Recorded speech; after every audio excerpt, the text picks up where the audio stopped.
Hello students, geography with Vikas Pareek YouTube channel में आपका स्वागत है। कक्षा 12 के भूगोल विषय के अंतर्गत हम प्राथमिक व्यवसायों से संबंधित बातों पर चर्चा कर रहे थे। हमने पिछली वीडियो में प्राथमिक व्यवसाय दो प्रकार के, एक आखेट और दूसरा पशुचारण के बारे में जानकारी हासिल की थी। आखेट उस समय किया जाता था जब मानव को सभ्यताओं का ज्ञान नहीं था, और पशुचारण उस समय किया जाने लगा जब मानव अर्ध विकसित अवस्था में था। लेकिन इसके बाद जब मानव को सभ्यताओं का ज्ञान हुआ, मानव विकसित अवस्था में आया, तो मानव ने एक नवीन कार्य को जन्म दिया और वो था कृषि। कृषि होती क्या है? आम तौर पर हम सभी कृषि शब्द का इस्तेमाल करते हैं, लेकिन यदि पारिभाषिक रूप से कृषि को जानने का प्रयास करें तो कृषि मानव के द्वारा कृत्रिम रूप से फसलों को उत्पादित करना, वनस्पतियों को उत्पादित करना कृषि कहलाता है। जब मानव नदी घाटियों के किनारे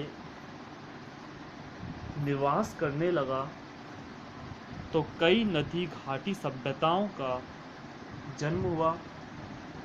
इतिहास में पढ़ा होगा, सिंधु घाटी सभ्यता, नील नदी घाटी सभ्यता, मेसोपोटामिया सभ्यता, ये सभ्यताएं नदियों के किनारे विकसित हुई। कारण था, नदियों के किनारे उन्हें उपजाऊ जमीन और जल प्राप्त हुआ। ऐसे में जल और उपजाऊ मृदा के संयोग से, दोनों के आपसी सहयोग से कृषि को विकसित किया। अर्थात मानव ने फसल उगाना शुरू कर दिया। इस बात को अगर देखें तो मानव इससे पहले घुमक्कड़ जीवन जीता था। उसका कोई स्थान निश्चित नहीं था। जानवरों के पीछे भागता था, उन्हें मारता था, भक्षण करता था और अपना जीवन यापन करता। लेकिन कृषि के विकास के कारण मानव ने एक स्थान पर रुकना प्रारंभ किया। चाहे ये कुछ समय के लिए ही निवास किया हो, अर्थात एक स्थान पर रुकने की प्रक्रिया कुछ समय के लिए रही हो, फिर उसने स्थान परिवर्तित कर दिया हो, लेकिन मानव ने स्थान विशेष पर रुकना सीखा, आवास बनाना सीखा। अन्यथा इससे पहले वह गुफाओं के अंतर्गत वृक्षों पर निवास किया करता था। तो काफ़ी लंबी चर्चा हो गई इस शब्द की। शुरुआत करते हैं हमारे टॉपिक की। कृषि। कृषि के कई प्रकार हैं। स्थान विशेष के आधार पर और मानवीय सभ्यताओं के आधार पर कृषि को कई रूपों में जाना गया। जो सबसे प्रारंभिक कृषि आती है वो आती है स्थानांतरित कृषि।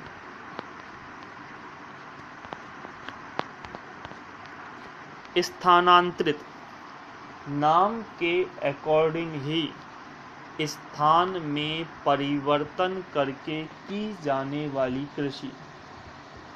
इस कृषि की सबसे बड़ी विशेषता यह है कि ये कृषि स्थान बदल बदल कर की जाती है। देखें, यह कृषि का सबसे प्राचीन रूप है। इस कृषि में वनों को जलाकर, उन्हें काटकर भूमि को साफ किया जाता है और उसके पश्चात उस भूमि पर खेती की जाती है। ये इस तरह से हो सकता है, आप देख सकते हैं कि ये वृक्ष उगे हुए हैं, इस तरह से इन वृक्षों को काटा जाएगा, जलाया जाएगा और उसके बाद इस स्थान पर खेती कर दी जाएगी। 2 या 3 वर्षों तक यहाँ खेती करने के पश्चात किसी नवीन स्थान पर जाया जाता है, वहाँ भी वृक्षों को काटा जाता है, जलाया जाता है और फिर उस स्थान पर खेती शुरू कर दी जाती है। अर्थात ये जो प्रक्रिया होती है वो इस तरीके से लगातार आगे बढ़ती रहती है। 2 या 3 वर्षों तक खेती यहाँ की जाएगी। जब वृक्षों के यानी जले हुए वृक्षों की ये राख अनुपजाऊ हो जाती है तो आगे बढ़ जाते हैं, यहाँ भी यही प्रक्रिया को अपनाया जाता है। उसके पश्चात जब ये भूमि अनुपजाऊ हो जाती है तो किसी तीसरे स्थान पर पहुँचते हैं, यहाँ भी उसी प्रक्रिया को अपनाकर फिर चौथे स्थान पर आगे बढ़ते हैं। यानी इस तरह लगातार आगे बढ़ते चले जाते हैं। जब लोग यहाँ तक पहुँच जाते हैं तो पहले वाले स्थान पर पुनः वृक्ष उगाते हैं, ये लोग पुनः यहाँ लौट आते हैं और प्रक्रिया फिर वही शुरू होती है। अर्थात चक्रीकरण चलता रहता है, स्थान बदला जाता है और कृषि होती रहती है। तो सबसे बड़ी चीज़ है कि ये कृषि, इसमें वनों को काटा जाता है, जलाया जाता है और फिर उनकी राख पर खेती की जाती है। 2 या 3 वर्षों तक खेती करने के पश्चात किसी नवीन भूमि पर खेती की जाती है, जैसे मैंने बताया था आपको। इस कृषि में कृषि के पुराने औजार जैसे लकड़ी, कुदाली, फावड़े आदि का इस्तेमाल होता है। यानी ये कृषि आधुनिक तकनीक से पूरी तरह से अलग है। इसमें कृषि के प्राचीन तरीकों का इस्तेमाल होता है। प्राचीन तरीकों का इस्तेमाल इसलिए होता है कि इस कृषि के लिए, यानी जो कृषि की जाती है, यहाँ जनसंख्या कम होती है। हालांकि हम चर्चा इसकी और आगे भी करेंगे। भूमि यहाँ पर अधिक होती है।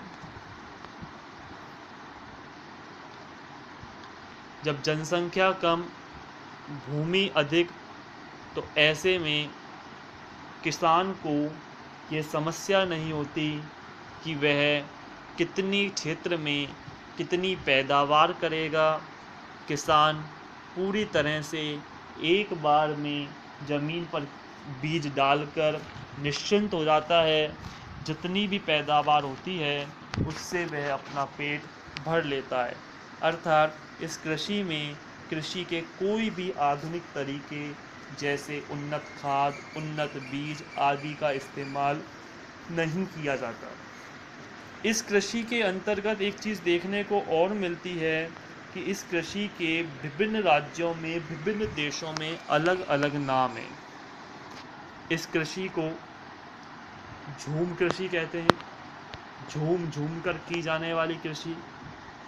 इस कृषि को घूम कृषि या घुमंतु कृषि कहते हैं, घूम घूम कर की जाने वाली कृषि, क्योंकि स्थान बदला जाता है, एक स्थान से दूसरे स्थान पर घूमा जाता है। इसके अलावा इस कृषि को विदेशी क्षेत्रों में मिल्पा नाम दिया जाता है। इसको रे भी कहते हैं, ओनली रे, वियतनाम में इसको रे कहते हैं। इस कृषि को इंडोनेशिया में लदांग कहा जाता है। राजस्थान में इसे बालरा कहते हैं। भील जनजाति के अंतर्गत दजिया और चिमाता के नाम से इसे जाना जाता है, जो हम पढ़ चुके हैं लेसन नंबर 2 में। तो कहने का आशय यह है कि यह जो कृषि है ये प्राचीन समय में विश्व के तमाम देशों और राज्यों में होती थी। मानव सभ्यताओं के करीब पहुंचा ही था, उसे सभ्यताओं का ज्ञान हुआ था, इसलिए मानव जो कृषि करना जानता था वो स्थानांतरित कृषि करना जानता था। तो कह सकते हैं शॉर्टली कि ये स्थानांतरित कृषि कृषि का सबसे प्राचीन स्वरूप है। आगे आते हैं। सेकंड नंबर, आदिम स्थायी कृषि। ध्यान दें, ये स्थानांतरित कृषि थी, स्थान बदल बदल कर की जाने वाली कृषि। ये स्थायी कृषि है, लेकिन स्थायी कृषि के आगे लग रहा है आदिम, और आदिम का अर्थ होता है प्राचीन। अर्थात प्राचीन समय में एक स्थान विशेष पर निश्चित होकर की जाने वाली कृषि आदिम स्थायी कृषि। जब स्थानांतरित कृषि ने अपना स्थायी रूप लिया तो आदिम स्थायी कृषि कहलाई। यानी और सब बातें वही रहेंगी, अंतर सिर्फ इतना रहेगा कि स्थानांतरित कृषि में किसान घुमक्कड़ जीवन जीता था, स्थान बदल बदल कर खेती की जाती थी। लेकिन आदिम स्थायी कृषि में जब मानव ने एक स्थान पर निवास करना शुरू किया तो इस तरह की कृषि को विकसित किया।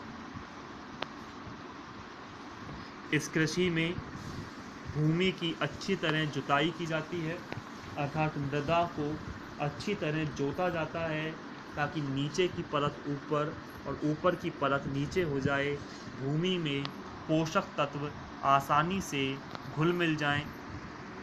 इस कृषि में सिंचाई का उपयोग किया जाता है। सबसे बड़ी चीज़ है, स्थानांतरित कृषि में सिंचाई नहीं की जाती, सिर्फ प्रकृति पर छोड़ दिया जाता है।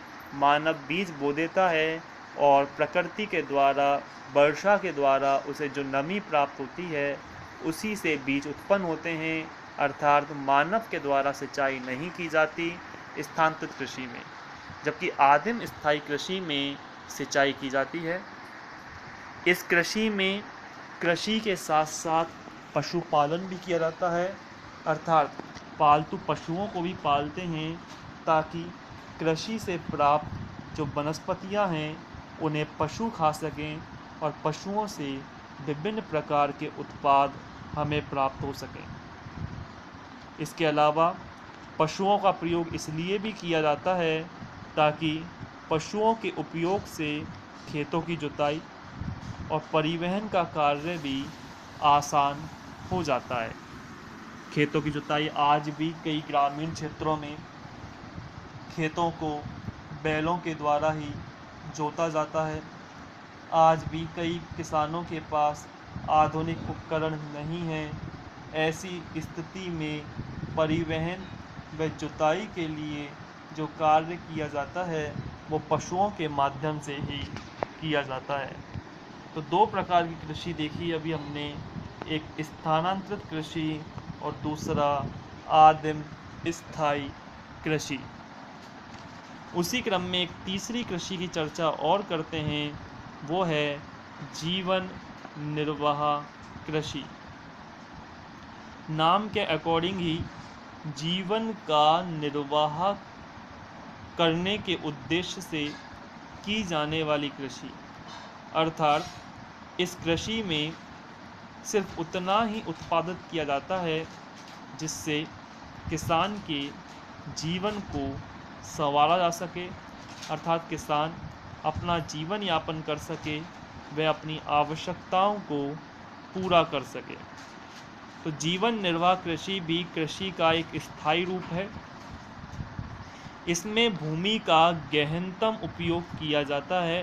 गहनतम उपयोग अर्थात इसमें भूमि को बेवजह पड़ती नहीं छोड़ते, बीजों को दूर दूर नहीं बोया जाता, बीजों को पास पास बोया जाता है ताकि कम जगह पर ज़्यादा खेती हो सके।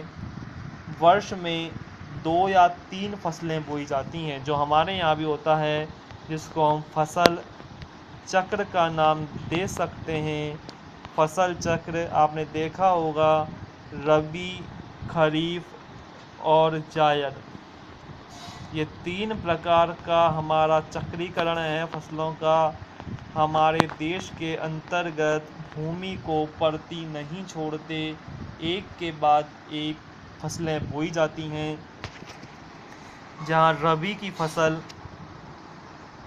अक्टूबर से नवंबर में बोई जाती है और मार्च अप्रैल में काट ली जाती है, तो वहीं खरीफ की फसल जो बोई जाती है वो जून जुलाई में बोई जाती है और अक्टूबर नवंबर में काट ली जाती है। वहीं जायद की जो फसल है, ये जायद की फसल मार्च अप्रैल में बोते हैं और मई जून में काट लेते हैं। अर्थात वर्ष का ऐसा कोई समय नहीं रहता जिसमें भूमि को परती छोड़ा जाए। तो हम देख सकते हैं यह कृषि का स्थायी रूप है। इस कृषि में भूमि का गहनतम उपयोग किया जाता है और ये कृषि वर्ष में 2 या 3 फसलें इसमें बोई जाती हैं। आगे आते हैं इसी कृषि संबंधित। इस कृषि में उन्नत बीजों व रसायनों का उपयोग किया जाता है। इस कृषि में उन्नत बीजों व रसायनों का उपयोग किया जाता है।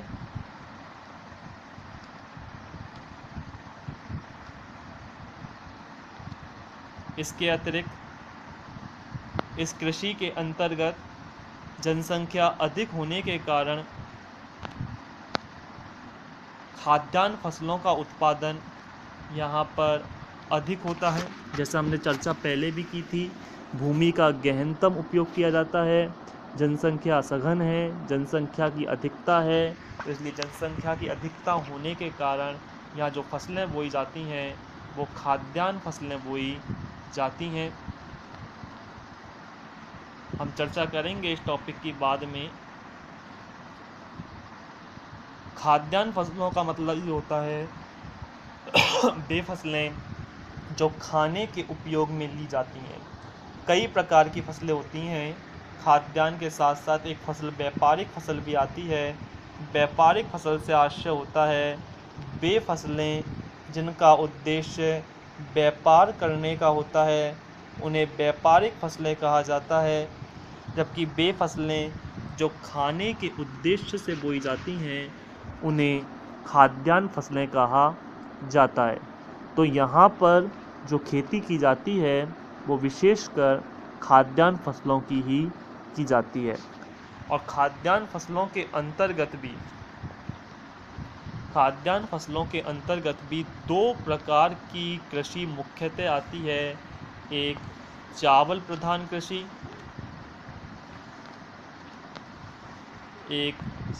प्रधान और दूसरा गेहूं प्रधान। चावल प्रधान का मतलब वह कृषि जिसमें मुख्यतः चावल बोया जाता है। जैसे हमारे दक्षिण भारत की हम बात करें, दक्षिण भारत के अंतर्गत चावल की खेती विशेष रूप से होती है, जबकि गेहूं उत्तर भारत में बोया जाता है। तो जिन क्षेत्रों में गेहूं मुख्यतः खाद्यान्न फसल है वह कृषि कहलाती है गेहूं प्रधान कृषि, और जिन क्षेत्रों में चावल मुख्यतः बोया जाता है वह कृषि कहलाती है चावल प्रधान कृषि। तो विश्व के अंतर्गत ये कृषि भी अलग अलग नामों से जानी जाती है। कहीं पर भारत, जैसे भारत, बांग्लादेश क्षेत्रों में चावल मुख्यतः बोया जाता है। उत्तर पश्चिमी भारत, पाकिस्तान, कोरिया में गेहूं मुख्यतः की कृषि की जाती है। तो हम ये कह सकते हैं कि हमने आज 3 प्रकार की कृषियों के बारे में देखा। एक स्थानांतरित कृषि, आदिम स्थायी कृषि और जीवन निर्वाह कृषि। ये कृषि के 3 मुख्य प्रकार हैं। इसके अलावा भी कृषि के कई और प्रकार हैं जिनकी चर्चा हम आगामी वीडियो में करते रहेंगे। आपको इस तरह से रिकॉर्डिंग के माध्यम से पढ़ाने का एकमात्र उद्देश्य यह है कि आपको सामने रिटन लिखा हुआ दिख रहा है, आपको PDF की आवश्यकता नहीं पड़ेगी। आप इसी के अंतर्गत देखकर अपना होमवर्क भी कर सकते हैं और बेहतर तरीके से सुनकर और देखकर इन चीज़ों को समझ भी सकते हैं। तो आप ये जो टॉपिक दिखाए जा रहे हैं इनका रेगुलर होमवर्क भी करते रहें, ताकि आने वाले समय में आपको किसी भी तरह की कोई समस्या ना हो सके। आगामी वीडियो को देखने के लिए देखते रहिए आपका अपना यूट्यूब चैनल ज्योग्राफी विद विकास पारेख। तब तक के लिए धन्यवाद।